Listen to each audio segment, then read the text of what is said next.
સ્વાધ્યાય 13.3 દાખલા નંબર 3 એક જીવન વીમા એજન્ટ 100 પોલિસી ધારકોની ઉંમર માટેનું નીચેનું વિતરણ પ્રાપ્ત કર્યું.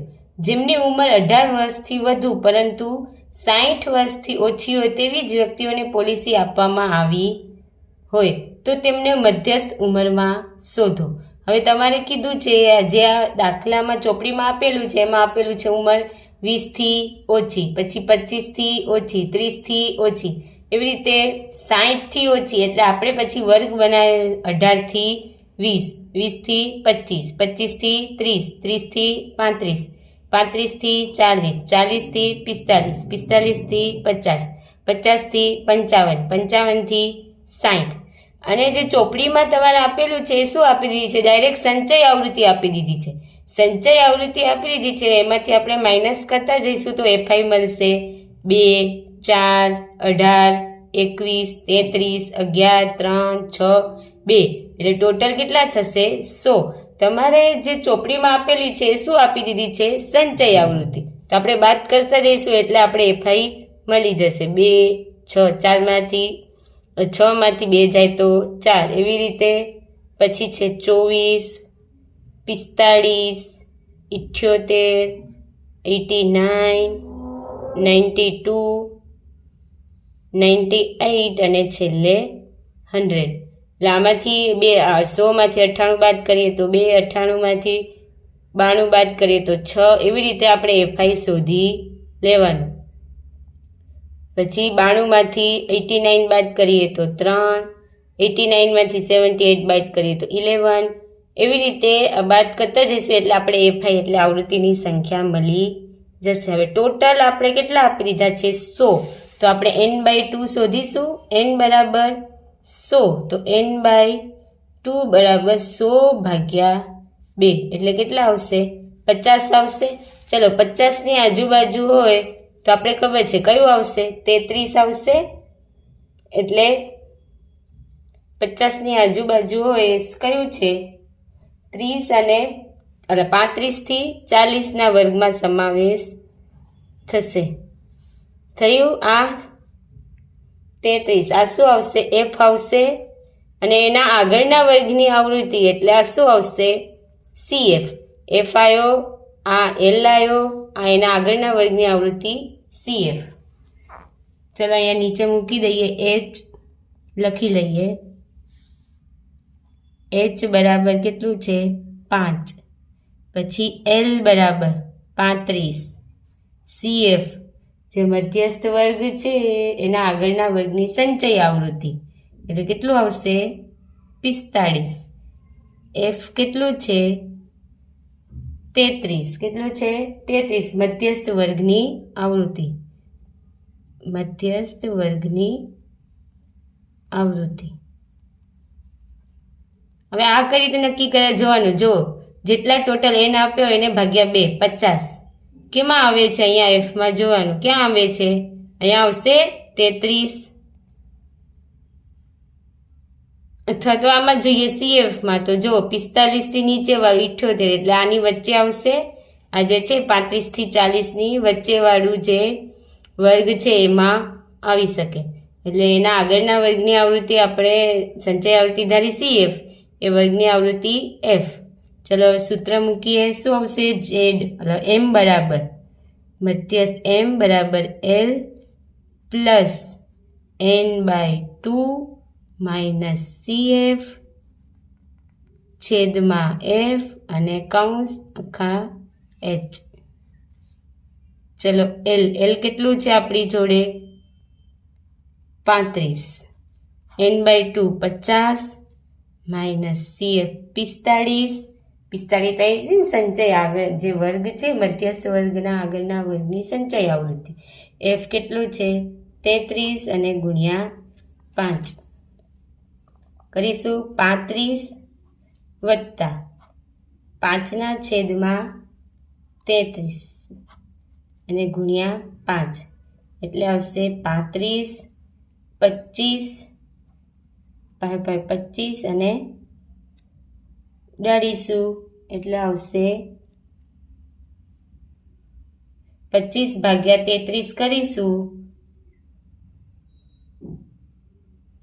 તો 35 પ્લસ 0.7575 આવશે, એટલે 35 પ્લસ 0.76, એટલે આપણે એમ બરાબર કેટલો આવશે 35.76.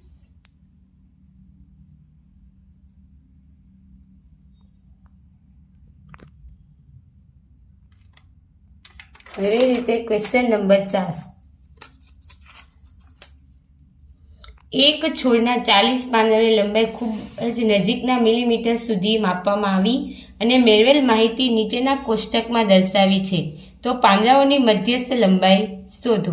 હવે અહીંયા જે ચોપડીમાં તમારે આપેલું છે, જો એમાં જે વર્ગ છે એ સતત વર્ગમાં નથી, કેમાં છે? અસતત છે.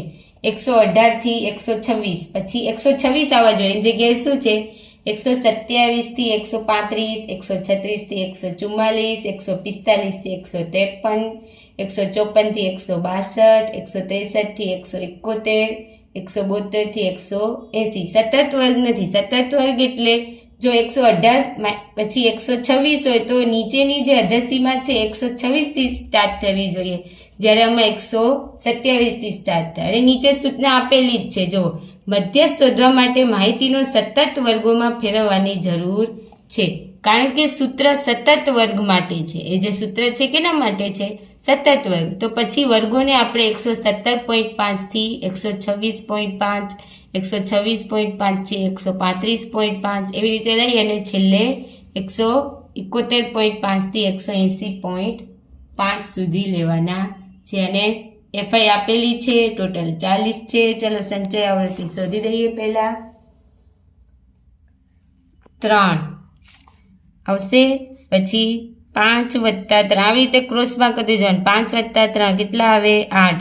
9 વત્તા 8 એટલે કેટલા આવશે? 17. 17 વત્તા 12 એટલે 29. 29 વત્તા 5 એટલે 34. 34 વત્તા 4 ક્રોસ આવી રીતે એટલે 38. અને 38 વત્તા 2 એટલે છેલ્લે 40. આવી ગયું. છેલ્લે આ અને આ સરખા થવા જોઈએ, તો આપણે સંચય આવૃત્તિનો જે સરવાળો છે એ સાચો છે. કેવો છે? સાચો છે. હવે ચલો n/2. n કેટલા આપેલા છે? 40 કીધું છે. n/2 શોધી, એના ઉપરથી 40/2 એટલે કેટલા આવશે? 20. ચલો 20 આવતો હોય વર્ગ તો જુઓ 29 એટલે કયું આવશે? આવશે 12 વાળું. એટલે આ શું થશે? f થશે. આ એનો વર્ગ થશે. 144.5 થી 153.5. પછી સંચય આવૃત્તિ, તો જે આ આવૃત્તિ છે એના આગળના વર્ગની આવૃત્તિ, એટલે આ શું આવશે? CF. વળી ગયું h કેટલો છે? h અહીંયા 9 છે.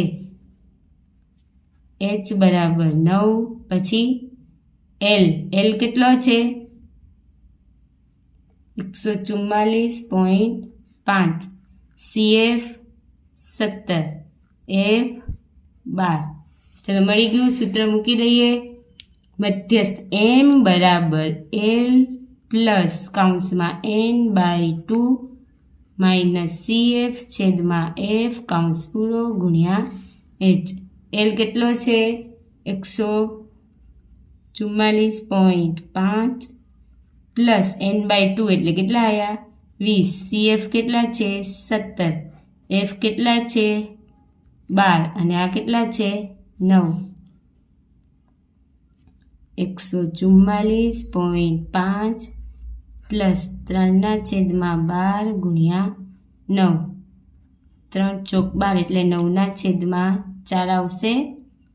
144.5 પ્લસ 9/4 ભાગાકાર કરીશું એટલે આવશે 144.5 પ્લસ 2.25. સરવાળો કરીશું તો m બરાબર 146.75 mm. મીમીમાં આપેલું છે એટલે આવશે mm. 146.75 mm છે.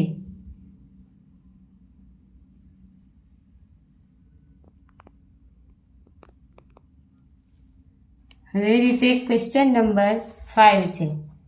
નીચે આપેલા કોષ્ટકમાં 400 નિયોન ગોળાનું આયુષ્ય આવૃત્તિ વિતરણ આપે છે. ગોળાના આયુષ્યનો મધ્યસ્થ શોધો. શું શોધવાનું છે? એના આયુષ્યનો મધ્યસ્થ શોધવાનો છે. ચલો અહીંયા તો જે સતત વર્ગ છે જોઈ લેવાનું. 1500 થી 2000 પહેલો વર્ગ સતત છે. હા, સતત છે. ચલો હવે CF કરી દઈશું કેમ કે મધ્યસ્થ શોધવાનો છે. પેલું આવશે 14 વત્તા 56 આ કીધું ને સરવાળો એટલે 70 વત્તા 60 એટલે 130 પ્લસ 86 એટલે કેટલા આવશે? 216 વત્તા 74 એટલે 290 વત્તા 62 એટલે 352 અને 352 પ્લસ 48 એટલે આવશે 400. ચલો અહીંયા n ટોટલ n બાય 2 શોધીએ. 400 ભાગ્યા 2 એટલે કેટલા આવશે? 200. ચલો 200 આવતું હોય એ વાળું આ છે. જો 200 CFમાં 200 એટલે કયું આવશે? 3000 થી 3500 વાળું આવશે. જો 216 આમાં 200 આમાં આવે એટલે આ શું થયું? એનો આ F થયું. એના આગળનું વર્ગ CF. આ એની શું થઈ? વર્ગ થયો. અને H આપણે ખબર છે 500 કેટલા છે? H બરાબર 500, L બરાબર 3000 છે ને 3000. પછી મધ્યસ્થ વર્ગની આવૃત્તિ F બરાબર મધ્યસ્થ વર્ગની આવૃત્તિ કેટલી છે? 86. અને CF મધ્યસ્થ વર્ગના આગળના વર્ગની સંચય આવૃત્તિ એટલે કેટલી છે? 130. ચલો સૂત્ર મૂકી દઈએ. M બરાબર L plus n/2 minus CF છેદમાં F ગુણ્યા H. ચલો L કેટલા છે? 3000 પ્લસ n/2 કેટલા છે? 200 છે માઇનસ CF 130. F કેટલા છે? 86 અને H 500. 3000 પ્લસ 70 ગુણ્યા 500 અને છેદમાં 86 એટલે આવશે 3000 35000 ભાગ્યા 86. ભાગાકાર કરશો એટલે જવાબ આવશે 406.9767. કીધું તું પોઈન્ટ પછી 4 અને આ મોટી છે એટલે આગળ લાવી દઈશું એટલે આવશે 3406.98. સરવાળો કરીશું તો M બરાબર 3406.98.